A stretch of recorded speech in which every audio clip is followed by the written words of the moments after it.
option to buy what they want and not be stuck with an album when all they want is a song. The very opposite has happened for CD sales and live performances throughout the world, with a decline in both. That is a threat to the industry in their South African entertainment and media outlook for 2012 and 2016.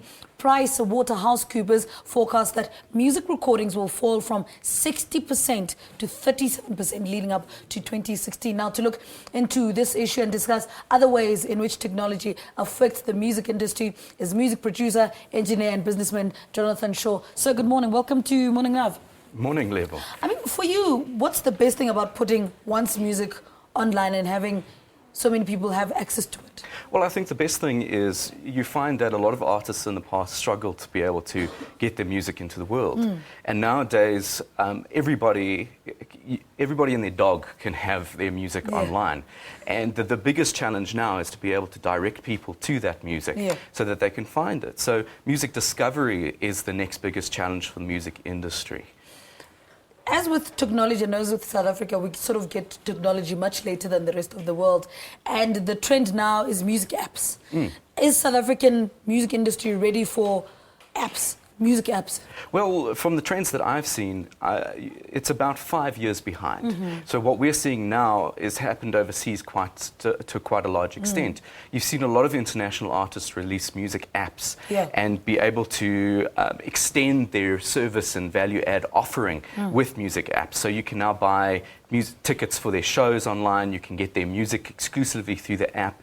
And a lot of artist-centered apps will enable you to connect with the artist in different ways. So there's their Twitter and Facebook and all the different ways that one might connect with the artist inside an app.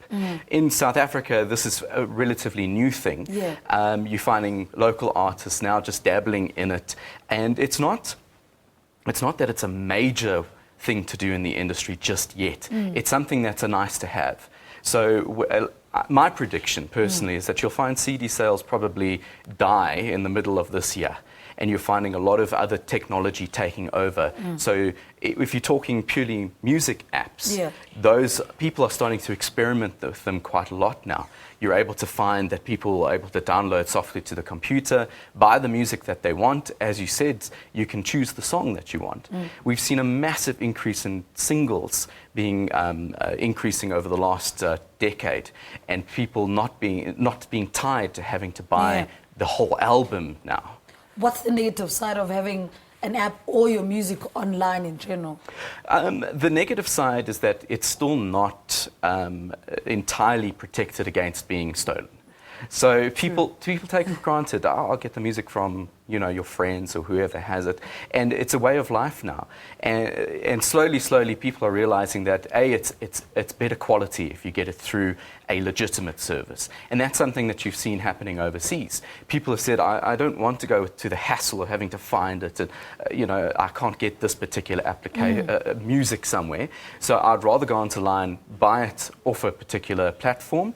And you have various options. You can either download it or you can rent it, so stream it to your phone or to your computer.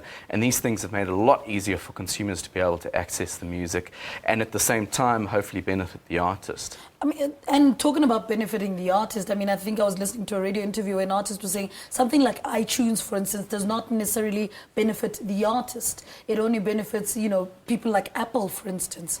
Now, this is an interesting question because there's still this dilemma between should you be a signed artist or should you do it alone? My work primarily lands up being working with independent artists, helping them have access to an app. But there's a lot of websites, for example, that allow you to set up your own app, put your music, put your photos and all of that, and it's a matter of getting people to access that then.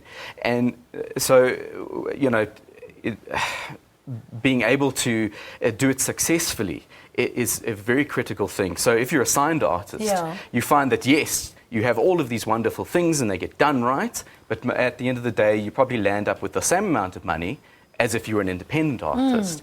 But with a signed artist, they get more exposure, there's perhaps more access, media is a lot easier to access. Whereas an independent, you've got to got to continually strive for people to say yes to your music. All right, Jonathan, we need to continue this conversation. Pity you've run out of time, but thank you so much for talking to us. Music practitioner and expert Jonathan Shaw speaking to us about the app and download age and how it's had an impact on the music industry. Do you still enjoy